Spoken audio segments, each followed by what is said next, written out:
हर खबर पर होगी आपकी पकड़। डाउनलोड कीजिए एबीपी लाइव ऐप। लद्दाख में हमारे वीरों ने जो बलिदान दिया, देश तो सेना पे गर्व करता ही है, लेकिन आज जब मैं बिहार के लोगों से बात कर रहा हूं तो मैं गौरव के साथ इस बात का जिक्र करना चाहूंगा कि ये पराक्रम बिहार रेजिमेंट का है। हर बिहारी को इसका गर्व होता है। चर्चा में आगे बढ़ते हैं। आरजेडी के नेता मृत्युंजय तिवारी हमारे साथ मौजूद हैं। मृत्युंजय जी, 16 बिहार रेजिमेंट का पराक्रम, सर बिहारियों को गर्व, शिवसेना को ये बातें अच्छी नहीं लगी और लालू प्रसाद यादव की पार्टी को, आप लोगों को? देखिए रोमाना जी, आदरणीय प्रधानमंत्री जी को जिस जिस राज्य में चुनाव होते हैं उस राज्य की याद आने लगती है। अभी कुछ दिन पहले जब दिल्ली में हार हुई, इसके बाद उन्होंने लिट्टी चोखा खाया था। बिहार की याद उनको आ रही है, बिहार रेजिमेंट की। जब बिहार के मजदूर 2000 किलोमीटर पैदल चलकर आ रहे थे, बिहार के मजदूरों पर लाठियां बरसाई जा रही थी, उस समय प्रधानमंत्री जी क्यों नहीं कह रहे थे कि बहुत दर्द हो रही है? बिहार के रेजिमेंट के जवानों पर हर एक बिहार वासियों को बिहार में गर्व है। चुनाव है, इसलिए बिहार के मजदूरों का जिक्र हो रहा है। फिलहाल तो मैंने आपसे ये पूछा सर, 16 बिहार रेजिमेंट, बिहारियों को गर्व, शिवसेना को ये अच्छा नहीं लगा, लालू प्रसाद यादव की पार्टी को ये कैसा लगा? सीधा जवाब दीजिए ना। बीजेपी के जवान नहीं है, सीधा जवाब दीजिए ना। आरजेडी के पास जवाब है या नहीं है? प्रधानमंत्री जी की फितरत है। हाँ, है, जवाब है। ये प्रधानमंत्री जी की फितरत रही है कि ये सेना के शहादत पर सियासत करते हैं और इनका इतिहास रहा है। इन्होंने पुलवामा की घटना हो, चाहे इस तरह के जो भी घटना होते हैं, यही कहते थे 56 इंच का सीना, यही कहते थे कि हम 4 सर के बदले 40 लाएंगे। आज क्या हो रहा है, रोज आप देख लीजिए क्या हो रहा है। लेकिन सेना के शहादत पर सियासत बंद होनी चाहिए। मैं जवाब ले लेती हूँ। आपने यहाँ पर बड़े आरोप लगा दिए हैं। आप 56 इंच के सीने से लेकर आपने यहाँ पर फितरत करार दे दिया है प्रधानमंत्री नरेंद्र मोदी की शहादत पर सियासत करने को। तो अब मुझे चलना पड़ेगा। सैयद शाहनवाज हुसैन साहब, इन आरोपों पर जवाब दीजिए। मैं ये कह रहा हूँ, क्या शिवसेना के बयान से कांग्रेस पार्टी और आरजेडी सहमत दिखती है? शिवसेना इनकी सहयोगी दल है, महाराष्ट्र में सरकार है। और मैं आपको बता दूं रोमाना जी, उसमें यह भी कहा संजय राउत ने, क्या अन्य दल, अन्य रेजिमेंट के लोग खैनी लटा रहे थे? ये भी कटाक्ष बिहार के लोगों पर है। ये कटाक्ष बिहार स्वीकार नहीं करेगा। प्रधानमंत्री जी ने कहा सेना पर गर्व है। ना सर, आप जो बात कह रहे हैं मैं पढ़ देती हूँ सर, मैं पढ़ देती हूँ। शाहनवाज हुसैन साहब, शाहनवाज हुसैन साहब, एक मिनट। मृत्युंजय तिवारी जी, एक मिनट सर, प्लीज अपनी बारी का इंतजार कीजिए। मुझे लगता है दर्शक को जानना चाहिए कि सामना में क्या लिखा है। सामना में लिखा है बिहार में चुनाव है, इसलिए सेना में जात प्रांत का महत्व बताया जा रहा है। कल प्रधानमंत्री मोदी ने कहा कि बिहार रेजिमेंट ने लद्दाख के गलवान में बहादुरी दिखाई, तो भाई सिख, गोरखा, मराठा रेजिमेंट सीमा पर तंबाकू मलते बैठे थे क्या? ये कहा गया है, लिखा गया है सामना में। अब मुझे लगता है आना चाहिए। कांग्रेस की तरफ से प्रताप जी हमारे साथ मौजूद हैं। प्रताप जी, ये किस तरीके की भाषा सर? क्या ये सैनिकों का अपमान नहीं है जो इस लेख के जरिए किया जा रहा है? आ रही हूँ राजीव जी, आ रही हूँ। प्रताप जी जल्दी से आइए सर। देखिए, एक बात आप मानकर चलिए, मैंने आपसे फिर कहा, बिहार हमारे दिल में बसता है। बिहार रेजिमेंट का सम्मान है, पूरी सेना का सम्मान है। सामना में क्या लिखा ये मुझे पता नहीं, ये आपको सामना से बात करना चाहिए। इस वक्त चर्चा इस बात की है कि बिहार से भी प्रेम है, हिंदुस्तान की सेना से भी प्रेम है। भारतीय जनता पार्टी अपनी गलतियों को स्वीकार नहीं करती है, अपनी गलतियों के लिए माफी नहीं मांगती है। शाहनवाज हुसैन जी के पास कोई जवाब नहीं है। प्रधानमंत्री जी चाइना को क्लीन चिट दे देते हैं, सेना के सैनिकों का बलिदान हो जाता है। भारतीय जनता पार्टी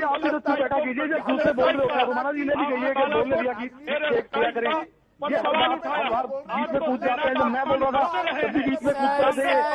आप लोगों की बात समझ में नहीं आ रही है दर्शक को, आप लोग बीच में बोल रहे हैं, एक दूसरे की बात काट रहे हैं। आराम से एक बार सुन लेते, अगर आराम से सुन लेते फिर बात रखते शाहनवाज हुसैन साहब तो बेहतर रहता। आपके पास मैं लगातार आ रही हूँ, मैं अब तक आपके साथी राजीव रंजन जी के पास गई भी नहीं हूँ, आप लगातार बीच में बोल रहे हैं। सर प्रताप जी एक बार अपनी बात रख लें, राजीव रंजन जी भी इंतजार कर रहे हैं, उसके बाद दोबारा आऊंगी। हम लोगों को टोक रहे हैं। सेना का अपमान किया, देश का अपमान किया, बीजेपी को माफी मांगनी चाहिए पूरे ठीक है सर, ठीक है, माफी की बात आप कर रहे हैं, मैं जवाब ले लूंगी शाहनवाज हुसैन से, लेकिन उससे पहले मुझे लगता है राजीव रंजन जी को आना चाहिए। राजीव रंजन जी यहाँ इस बहस में ही सर साथी हैं शिवसेना और कांग्रेस महाराष्ट्र में, लेकिन कांग्रेस के नेता कह रहे हैं कि साहब सामना में जो लिखा उसका जवाब आप शिवसेना से पूछो, हमसे उस पर सवाल मत पूछो। सर यहाँ जो घेरा जा रहा है बीजेपी को, इसमें आप बीजेपी के साथ हैं या आप भी अपने आप को अलग रखना चाहते हैं बीजेपी से? हम तो देश के साथ है रोमाना जी। बिहार के शौर्य और पराक्रम का जिन लोगों ने अपमान किया है, जनता उनको सबक सिखाएगी। क्या राजद और कांग्रेस के नेताओं को अगर हैसियत बिहार की जनता ने नहीं बताया, जो हमारा गौरवशाली अतीत है, जो हमारी परंपरा है, जनता एक बार मुंहतोड़ जवाब देगी कांग्रेस और राजद को। एक बात बिल्कुल साफ है, प्रधानमंत्री जी ने बिहार रेजिमेंट के शौर्य और पराक्रम का अगर सम्मान किया, उन्होंने इसकी प्रशंसा की। मुझे नहीं लगता है कि इसमें शिवसेना को कोई गुरेज होना चाहिए था, उन्हें कोई नाराजगी जाहिर करनी चाहिए थी, लेकिन ये उनका चरित्र है, यही उनका चेहरा है, यही उनकी बुनियाद है। बिहार के खिलाफ गाली गलौज की भाषा करना का इस्तेमाल करना, बिहार के लोगों को अपमानित करना, उन्हें खदेड़ना, मारना, पीटना, ये उनका चरित्र है, यही उनका अतीत है। और उनके साथ साथ कांग्रेस और राजद जैसी पार्टियां, इनका जो अराजक चरित्र है और जो चेहरा है, जिस तरह से इन्होंने बिहार को आज अपमानित किया है, आप देखिए ये लगातार किसी न किसी तरीके से बिहार को गालियां दे रहे हैं, तो भारतीय बिहार को गाली दे रहे हैं, लोगों को बिहार की बोलने की आदत पड़ गई। ठीक है, मैं जवाब लेती हूँ। प्रताप जी आइए। कोई झूठ बोलने की जरूरत नहीं प्रताप सिंह जी। सेना का अपमान कोरोना के समय भी जिस समय बिहार के लोगों के साथ बोल रहे हैं आपके कोहरे मानदंड देखे थे, कोरोना संकट हम लोगों को आपके नीतीश कुमार जी की जरूरत बीजेपी के साथ खड़े होकर आपका चेहरा है, भारतीय खून आपका चरित्र है, बेईमानी आपका खून है, ये आपका आभूषण है और राजद आपके साथ है। बलिदान जब टीम और करेना एक साथ हो तो ठीक है, एक minute sir, Rajiv ji please, Pratap ji please sir, please एक मिनट आराम से। संजय जी आइए बात। संजय जी आप प्लीज ये बताइए मुझे कि ये कौन सी भाषा है सर जो सामना में आप लोग लिखते हैं? आप लोग कहते हैं बाकी रेजिमेंट क्या कर रहे थे, तंबाकू बल रहे थे क्या? सर यहाँ पर भी आप लोग कहीं ना कहीं अपमान नहीं कर रहे हैं क्या बिहार के लोगों का? नहीं, अब मैं ये चाहूंगा, देखो मैं आप रोमाना जी आपकी बात का जवाब देता हूँ, लेकिन जैसे ही मैं जवाब देने लगूंगा शाहनवाज हुसैन साहब बीच में बोलने लग जाएंगे, फिर कोई दूसरा बोलने लग जाएगा, तो बात जा नहीं पाती। तो आप बोलेंगे, अपनी बारी का इंतजार करेंगे। प्लीज संजय गुप्ता जी को आराम से सुन लीजिए, उसके बाद मैं आ जाऊंगी शाहनवाज भाई आपके पास। जी हाँ, शाहनवाज जी जरा सुनिएगा पूरी बात को, तब उसके बाद आप फिर अपनी प्रतिक्रिया दीजिएगा। सबसे पहले तो हम ये बताना चाहेंगे कि जिस तरह से प्रधानमंत्री साहब ने और अमित शाह साहब ने चीन के खिलाफ घेराबंदी की है और जिस तरह से सेना का मनोबल बढ़ाया, इसके लिए सबसे पहले तो प्रधानमंत्री साहब का, भारत सरकार का समर्थन करते हैं और प्रशंसा करते हैं कि वो जिस तरह से आज एक्शन ले रहे हैं वो बहुत सराहनीय है और उसकी सराहना जितनी की जाए उतनी कम है। दूसरी बात, सेना जब लड़ती है किसी भी सीमा पर तो देश के लिए लड़ती है, ना कि किसी स्टेट के लिए लड़ती है। तो ये जो सामना में लेख लिखा गया ना, जो बताया गया, उसको बताने का माध्यम सिर्फ इतना ही है कि सेना के जवानों को, सेना को लोग जानते हैं और बिहार के लोग तो अच्छी तरह से जानते हैं कि आपके मन में बिहार के लिए क्या धारणा रही है। आपकी बारी जब आए तब बोलिएगा हमारे मन में क्या है क्या नहीं। वो बिहार के विषय में कुछ नहीं कहा है। अब ये कौन बीच में आया, हमारा चीजें रोकी, आप कौन है, किस पार्टी से इन्हें रोके बीच में, आप बोल रहे हैं आपकी बारी नहीं आई। क्या हो गया राजीव जी आपको? आपकी जब बारी आएगी तब बोलिएगा। आराम से सर, संवेदनशील मुद्दे पर बात कर रहे हैं, अपनी बारी का इंतजार कर लीजिए, उनको सुनने का संयम तो रखिए, सुन लीजिए फिर आ जाइएगा। बात पूरा कीजिए संजय जी। ठीक है संजय जी, अपनी बात रख दीजिए। बात ठीक है, जब ऑल पार्टी मीटिंग थी जिसमें प्रधानमंत्री साहब ने, अरे हो गई वो तारीफ, अब आगे बढ़िए ना, आप 2-3 बार तारीफ कर चुके हैं। आगे बढ़ रहे हैं, आगे बढ़ के हम सिर्फ एक बात कहना चाहते हैं कि जिस तरह से सीमा पर लड़ता है तो वो पूरे देश के लिए लड़ते हैं, ना कि किसी स्टेट के लिए लड़ते हैं, ना कि किसी स्टेट के लिए लड़ते हैं। राजीव रंजन जी चुप बैठिए, आप जरा चुप बैठे थोड़ी देर, अपनी पार्टी बिहार के मान सम्मान का सवाल है। आप अपना पीछे दीजिए, पार्टी से आप ऐसे कैसे आप पीछे बोल रहे हैं? बिहार के मान और पराक्रम का सवाल है। आप क्या कहना चाहते हैं? बिहार के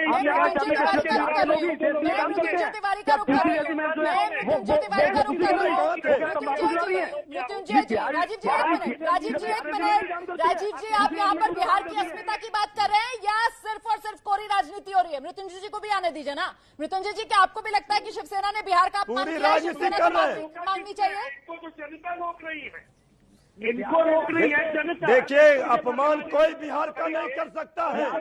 बिहारियों में इतनी ताकत है कि बिहार के लोग देश बनाने का काम करते हैं। बिहार का कोई अपमान नहीं कर सकता है। बिहार के मिट्टी में वो ताकत है। लेकिन जब चुनाव आते हैं तब बिहार की याद आती है प्रधानमंत्री जी को, और जिन्होंने मजदूरों को गुंडा बताया। राजीव जी से पूछिए, गरीब मजदूरों को गुंडा क्यों बताया? इनकी सरकार ने अपराधी क्यों बताया? उनको पैदल आने पर मजबूर क्यों किया? उनको डंडे से क्यों पीटा? और आज ये बिहार की सर, आप लोगों की इस आर पार के बीच वो जो सैनिक है जिसने सर्वोच्च बलिदान दिया है, जिसने अपने प्राण न्यौछावर कर दिए इस देश के लिए, धरती माँ के लिए, वो कहीं पीछे छूट जाता है। मुझे लगता है एक बार फिर से जरा हमें कांग्रेस के नेता प्रताप जी का रुख करना चाहिए। प्रताप जी, क्यों ना कांग्रेस को लेकर ये सवाल पूछा जाए कि आप जिस मुद्दे पर घेराबंदी करते हैं मोदी सरकार की, आपकी सहयोगी शिवसेना, और आपने सुना ना कैसे बार बार संजय गुप्ता ने कहा सराहनीय कदम जो कर रही है मोदी सरकार, बढ़िया कर रही है, मुंह तोड़ जवाब दे रही है चीन को। सर, आपके सहयोगी तो आपके साथ है नहीं इस मुद्दे पर, तो क्यों ना माना जाए महज कांग्रेस है जो राजनीति कर रही है? प्रताप जी आइए। आप एक बात आप सुन लीजिए, पूरा देश जानता है, पूरा देश सुन रहा है, ये मुद्दा सिर्फ कांग्रेस बीजेपी का नहीं है, ये हिंदुस्तान का मुद्दा है। हिंदुस्तान की जनता के सीने में आग है। 20 सैनिकों का बलिदान हुआ है। चाइना ने गलती की, चाइना ने पाप किया, चीन की सेना ने पाप किया। धोखेबाज है चीन के लोग, अंदर घुस रहे थे हिंदुस्तान के। बिहार रेजिमेंट के वहां जो जवान थे उन्होंने जाकर अपना बलिदान दे दिया, और बलिदान देकर देश की रक्षा की। आज हम सब उन 20 सैनिकों का श्रद्धांजलि अर्पित करके सम्मान कर रहे हैं। इस वक्त प्रधानमंत्री नरेंद्र मोदी जी को माफी मांगनी चाहिए। प्रधानमंत्री जी कह रहे हैं कि चाइना ने कोई गलती नहीं की, चाइना ने कोई गलती नहीं की। सर्टिफिकेट कौन दे रहा है? अच्छा। चीन को सर्टिफिकेट हिंदुस्तान की जनता नहीं दे रही, कांग्रेस पार्टी नहीं दे रही। चीन को सर्टिफिकेट दे रहे हैं कि चीन ने कोई गलती नहीं की। ये बात प्रधानमंत्री जी कह रहे हैं, पूरी दुनिया ने सुनी। आप अंतर्राष्ट्रीय स्तर पर क्या साबित करना चाहते हैं? सर, आप लोगों को जब प्रधानमंत्री का बयान समझ में नहीं आया प्रताप जी, पीएमओ की तरफ से बाकायदा एक स्टेटमेंट भी जारी किया गया, क्या वो भी नहीं पढ़ा? क्या वो भी समझ में नहीं आया कांग्रेस पार्टी को? मैं बस इतना जानना चाह रही हूँ। आपके यहाँ पे सर, जो प्रधानमंत्री जी ने प्रधानमंत्री का बयान पहले समझ में नहीं आया, उसके बाद आप लोगों को समझाने के लिए पीएमओ की तरफ से बाकायदा स्टेटमेंट जारी किया गया, वो भी समझ में नहीं आया क्या? आपको मीडिया वालों को समझना पड़ेगा। खुलकर उन्होंने कहा चाइना की कोई गलती नहीं है, चाइना अंदर नहीं घुसा, चाइना। मुझे नहीं पता आपने कहां से ये सारे शब्द पढ़ लिए, कहां से आपने सुन लिया प्रधानमंत्री ने कहा चाइना की कोई गलती नहीं है, मुझे नहीं पता सर। आप जवाब दीजिएगा सैयद शाहनवाज हुसैन, क्योंकि मैंने कहीं ऐसा ना पढ़ा ना सुना कि प्रधानमंत्री ने आकर चाइना को क्लीन चिट दी कि चाइना ने कोई गलती नहीं की है, चाइना ने कुछ नहीं किया, ऐसा मैंने कहीं नहीं सुना सर। आप बताइएगा प्लीज दर्शकों को मेरे कि कांग्रेस पार्टी ने ये सब कहां सुना, कहां पढ़ा?